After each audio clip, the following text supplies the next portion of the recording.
Assalamualaikum warahmatullahi wabarakatuh. Bertemu lagi dengan saya, Revi Afian dari calon guru penggerak angkatan 9 dari SD Negeri 2 Kebondalem, Kabupaten Banyuwangi.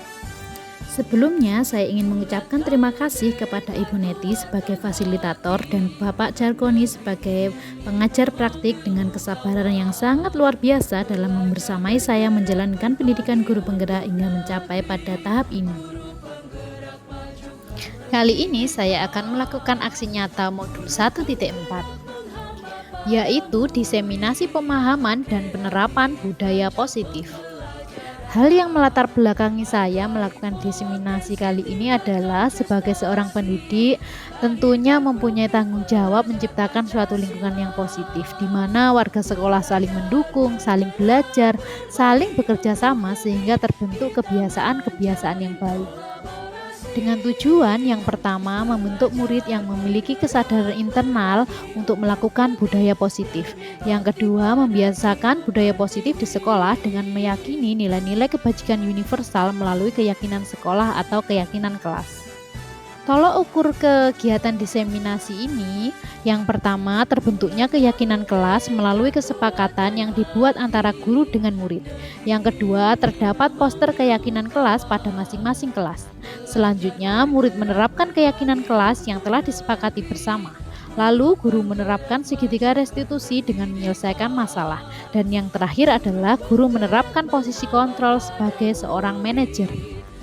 Liminasa tindakan yang akan dilakukan, yang pertama membuat rencana kegiatan.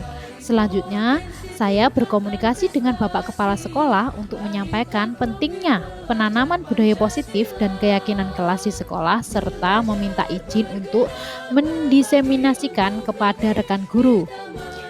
Selanjutnya, saya membuat keyakinan kelas bersama siswa, lalu melakukan diseminasi kepada rekan guru tentang budaya positif. Dan yang terakhir memantau, merefleksi, dan mengevaluasi penerapan keyakinan kelas yang telah dibuat. Ada 3 dukungan yang saya butuhkan dalam kegiatan ini. Yang pertama, dukungan kepala sekolah dalam mengkoordinir teman-teman sejawat dalam acara diseminasi. Yang kedua, dukungan ruangan dan perangkat untuk acara diseminasi. Dukungan teman sejawat untuk hadir dalam acara diseminasi. Dan yang terakhir, konsumsi untuk acara diseminasi. Mari kita simak bersama kegiatan diseminasi pemahaman dan penerapan budaya positif di SD Negeri 2 Kebondalem. Assalamualaikum warahmatullahi wabarakatuh. Terima kasih kepada Bapak Ibu Guru yang sudah bersedia mengikuti kegiatan pada siang hari ini, yaitu diseminasi pemahaman dan penerapan pengalaman budaya positif di sekolah. Next, Mas. Saya di sini mengikuti pendidikan calon guru penggerak angkatan 9, di mana diseminasi pada siang hari ini adalah bentuk aksi nyata di modul 2.1 dalam menerapkan peran guru dalam menerapkan budaya positif di sekolah. Lanjut, Mas. Apa peran guru dalam menciptakan budaya positif di sekolah? Dalam diseminasi pada pagi hari ini kita akan membahas tentang apa dan bagaimana peran seorang guru dalam menciptakan budaya positif di sekolah. Apa itu budaya positif? Lanjut, Mas. Di sini kita flashback kembali ke tujuan pendidikan menurut Ki Hajar Dewantara.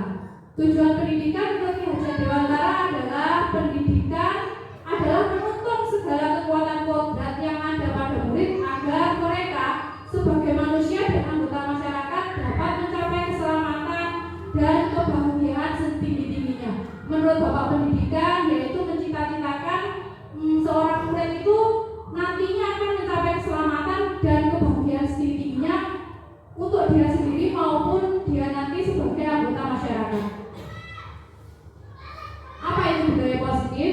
Budaya positif di sini merupakan perwujudan dari nilai-nilai atau keyakinan universal yang diterapkan di sekolah. Budaya positif di sekolah tidak dapat diciptakan secara instan. Dalam penerapan budaya positif di sekolah, di sini diperlukan tuntunan dari seorang guru.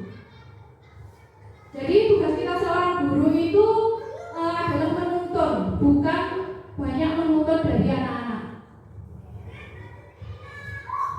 Nah, ini seorang guru yang baik ini harus memiliki kemampuan dalam mewujudkan budaya positif di sekolahnya. Budaya positif tersebut dapat dijalankan dengan menerapkan konsep-konsep besar, yaitu yang pertama adalah disiplin positif, memahami perilaku manusia yang berkaitan dengan hukuman dan penghargaan, lalu posisi kontrol seorang guru, membuat keyakinan kelas atau sekolah, dan menerapkan segitiga restitusi dalam menyelesaikan masalah. Lanjut. Nih, disiplin positif. Dengan menerapkan disiplin positif, di sini kita bisa tahu cara menerapkan disiplin dan mengajarkan anak-anak bertanggung jawab dan menumbuhkan kesadaran diri berdasarkan nilai-nilai kebajikan. Yang kedua, lebih ke arah disiplin diri yang dapat mengontrol diri dalam melakukan segala tindakan. Selanjutnya, dapat membuat murid memahami dan menyadari akan motivasi internal bukan eksternal akibat dari paksaan, ujian atau hukuman. Jadi motivasi ini ada dua, yaitu motivasi yang berasal dari diri, yaitu motivasi internal, dan motivasi yang berasal dari luar, yaitu motivasi eksternal. Ini kita mengenal motivasi perilaku manusia.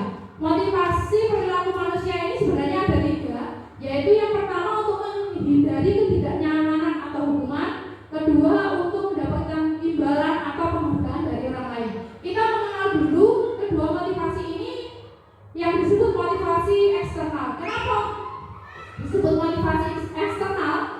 Yang pertama kita ulas dulu untuk menghindari ketidaknyamanan atau hukuman. Untuk menghindari ketidaknyamanan atau hukuman ini adalah motivasi tingkat terendah dari perilaku manusia. Kadang-kadang kita itu berpikir sebenarnya kalau kita tidak melakukan sesuatu itu apa akibatnya. Orang dengan motivasi ini biasanya itu tertanam dalam dirinya. Ketika saya tidak melakukannya, apa apa akibatnya untuk diri saya.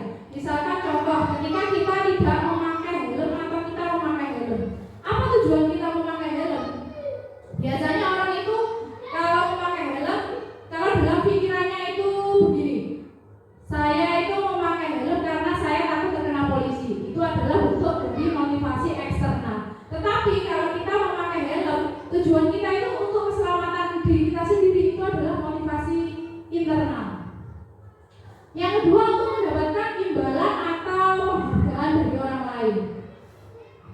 Ini adalah sesuatu yang baru saya ketahui, ternyata pemberian penghargaan itu tidaklah efektif.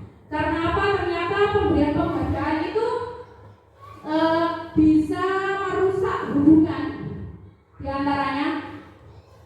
Kenapa kok bisa merusak hubungan? Ketika seseorang itu misalkan kita panggil di depan kelas, ini juara 1, juara 2, dan juara 3.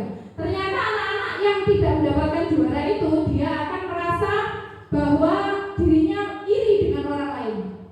Maka pemberian penghargaan itu akan merusak hubungan, menurunkan kualitas, mematikan kreativitas, dan penghargaan itu menghukum. Lanjut Mas. Nah, ini adalah motivasi internal.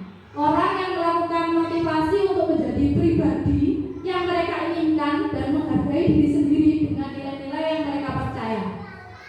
Hindari hukuman dan pemberian penghargaan berlebihan agar meminimalisir motivasi eksternal dalam diri murid.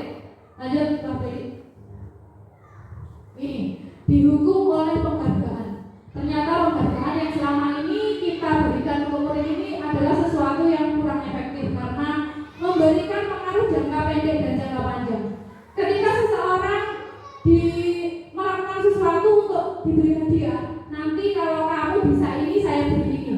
Lah, ini akan mempengaruhi jangka pendek ataupun jangka panjang. Contohnya begini, ketika nanti anak-anak itu tidak mendapatkan lagi atau tidak dijanjikan lagi hadiah, apakah dia akan tetap semangat untuk belajar?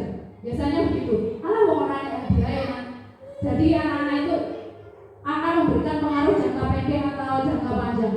Penghargaan tidak efektif, penghargaan merusak hubungan karena ketika kita memberikan penghargaan kepada murid itu akan membuat rasa iri antara murid satu dengan murid yang lain.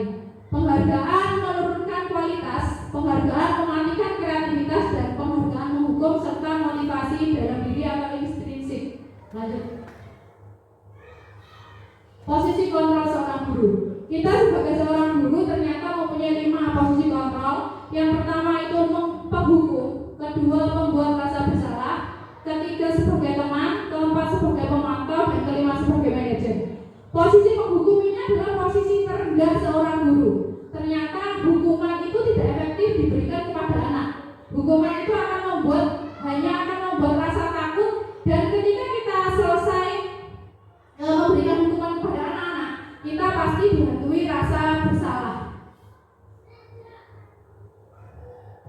Terus selanjutnya posisi kontrol tertinggi seorang guru itu adalah sebagai manajer. Lanjut Pak.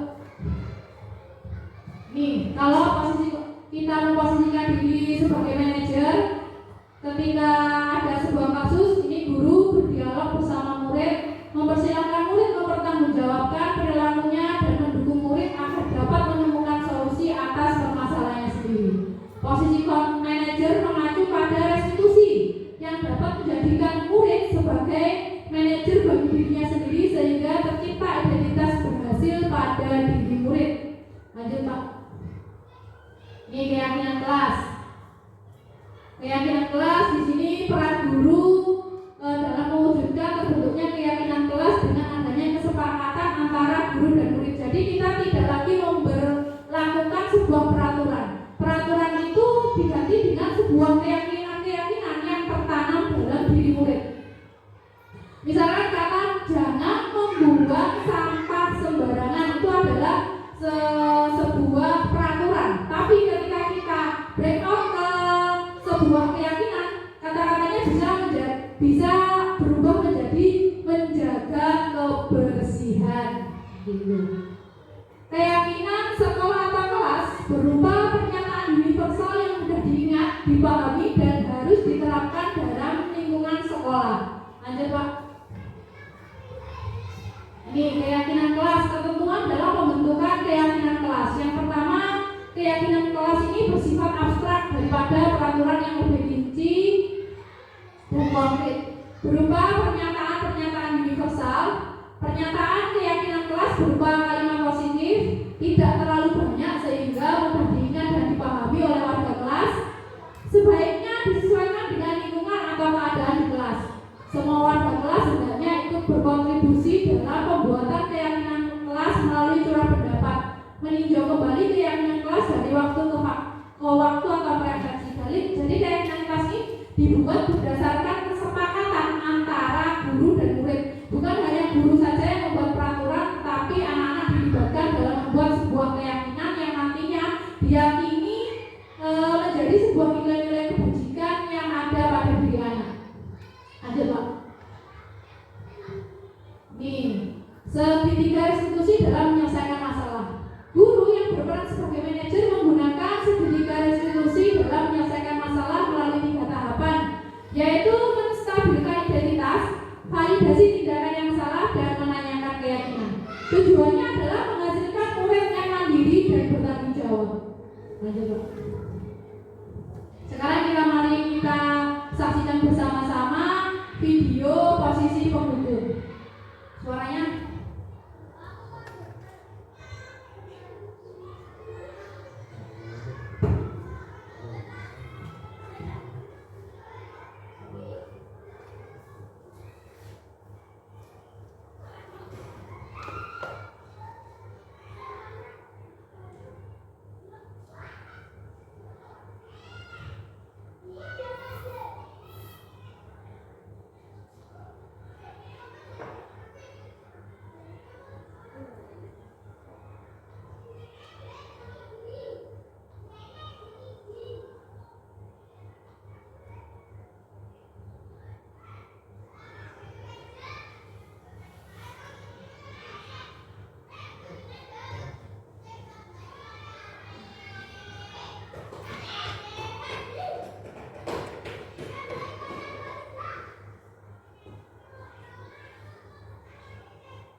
penghukum. Bilang ini kok tulisan audio ini.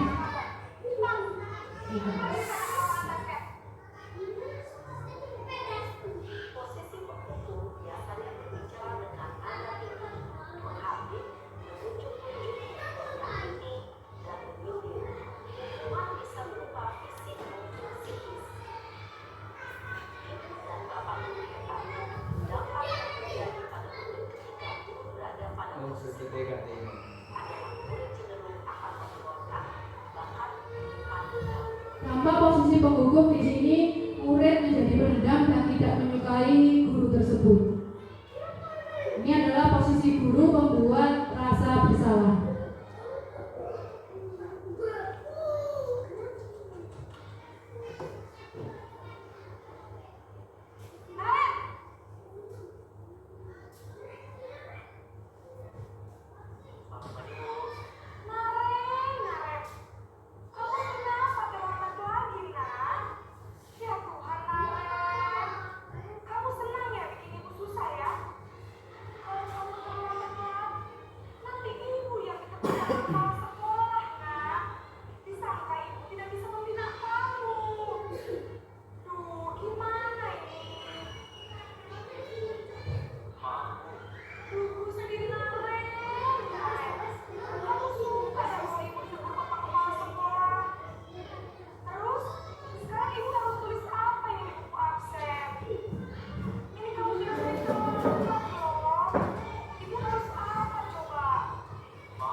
Ini adalah posisi membuat rasa bersalah ini satu tingkat di atas posisi seorang penghukum. Memandang buruk dirinya sendiri, merasa tidak berharga, dan tidak sanggup membahagiakan orang lain.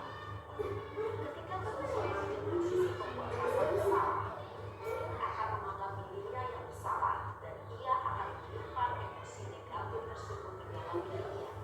Dampaknya adalah membuat murid merasa bersalah.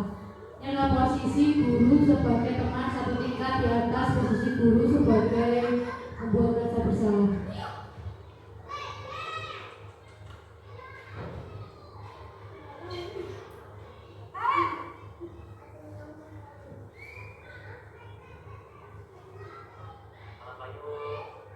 Wah, sudah jam berapa ini, Nak? Selamat pagi ya, sayang. Iya Bu, habis ibu saya lupa maafkan saya Bu. Kamu malah menyalahkan ibu kamu. Kamu bukannya anak yang paling kencang. Kok terlambat sih?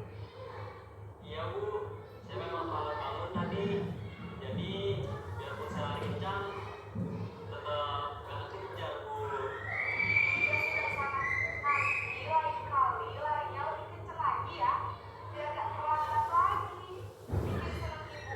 Demi ibu. Bisa kan? Bisa Bu. Ya sudah sana ke sekolah. Beresin urusan absen kamu. Kamu ini ada saja. Dalam mesin teman, guru berbicara dengan nada suara ramah, akrab, cenderung bersedia gurau untuk menjaga suasana tetap santai. Murid akan merasa senang, aman, dan akrab dengan guru. Identitas yang tercipta adalah identitas sukses atau berhasil. Namun, perlu diingat, karena ini masih golongan eksternal, maka ada faktor ketergantungan dari murid kepada orang tertentu. Di sini, guru Nampaknya adalah murid tidak bisa mandiri dan tidak bisa berpikir untuk dirinya sendiri.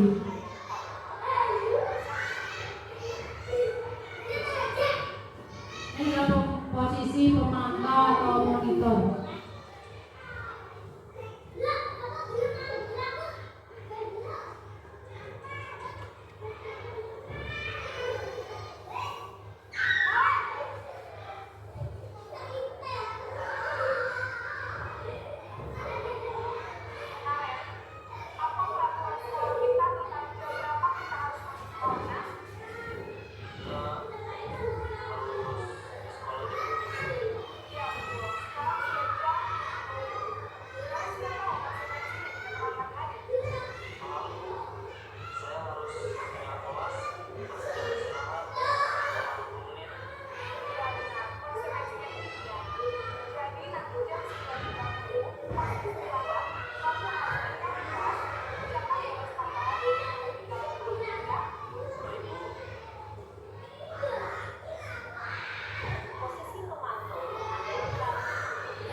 posisi kontrol guru sebagai seorang manajer.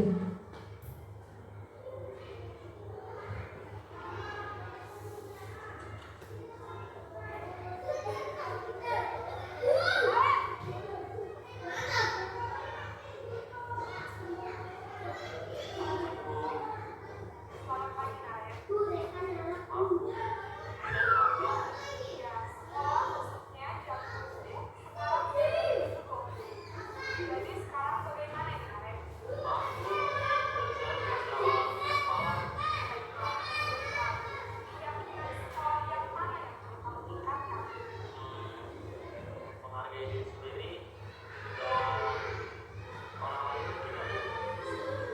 Jadi, apakah kalian meyakini prinsip saling menghormati tersebut? Iya, Bu. Saya meyakininya. Apakah kalian bersedia menerima satu perlambatan itu? Sedia, Bu. Bagaimana cara memperbaiki masalah perlambatan ini? Saya akan coba untuk segala macam alam saya, Bu. Baik, kalau kalian berusaha dan di rumah, ada orang yang kira-kira bisa bantu mengingatkannya. Ada, Bu. Kakak saya, Kak Emma. Ada lagi selain Kak Emma? Selain Kak Emma, ada ibu saya. Baik, jadi yang menjadi kemarin adalah Kak Emma dan Ibu ya. Kira-kira akan mulai sekolah kapan kemarin? Setelah pulang sekolah, akan segera saya lakukan.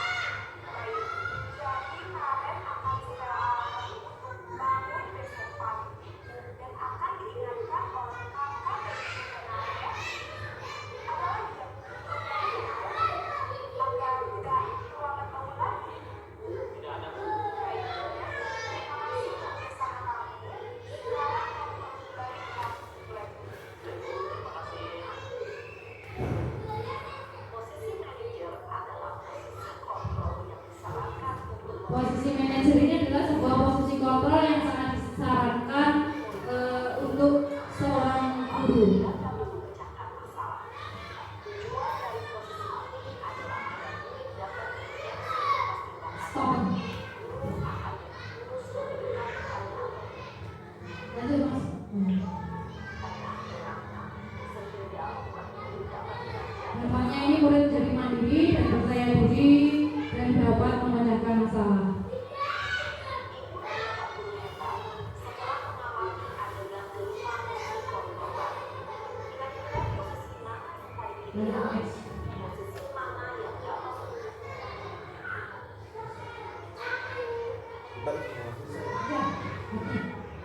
Masih ada. Halaman 18.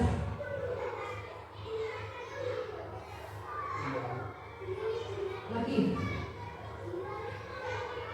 Setelah kita mengamati ke video tadi, kelima posisi ilustrasi, kelima posisi kontrol sebagai seorang guru, posisi yang paling ideal adalah posisi guru sebagai seorang manajer. Kesimpulan dari desiminasi hari ini adalah guru yang baik itu harus memahami akan arti sesungguhnya pendidikan, yaitu menuntun segala kodrat anak dan mampu menumbuhkan budaya positif di sekolah dengan posisi ideal guru yaitu posisi manajer. Guru dapat menerapkan disiplin positif yang berpihak pada murid, memerdekakan murid, dan tujuan akhirnya adalah guru dapat menciptakan murid-murid yang mandiri, merdeka, dan bertanggung jawab. Terima kasih kepada Bapak Ibu Guru sudah bersedia mengikuti dan menyimak desiminasi pada hari ini. Semoga bermanfaat dan menginspirasi. Saya akhiri. Wassalamualaikum warahmatullahi wabarakatuh.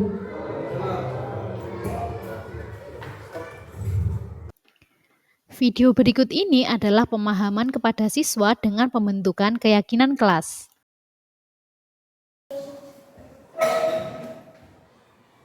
Ketika kalian berada di kelas ini, kalian itu menginginkan suasana kelas ini yang nyaman atau tidak nyaman?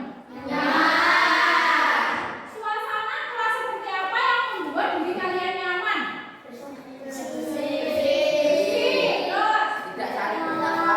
Tidak saling bertengkar. Apa?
Ketika keyakinan kelas sudah terbentuk dan disepakati, dibuat poster dan ditempelkan di dinding kelas agar siswa mudah untuk membacanya. Mari bersama-sama kita menjadi sosok guru yang profesional dan ideal ala Ki Hajar Dewantara, yaitu guru harus selalu melakukan perubahan diri ke arah yang lebih baik. Guru harus menempatkan diri sebagai among atau pembimbing, penasehat, pendidik, pengajar, pemberi motivasi, rendah hati, penuntun tegas, dan terhormat. Guru bergerak Indonesia maju. Terima kasih sudah menyaksikan video ini. Semoga memberikan manfaat yang positif. Salam guru penggerak, tergerak, bergerak, menggerakkan. Wassalamualaikum warahmatullahi wabarakatuh.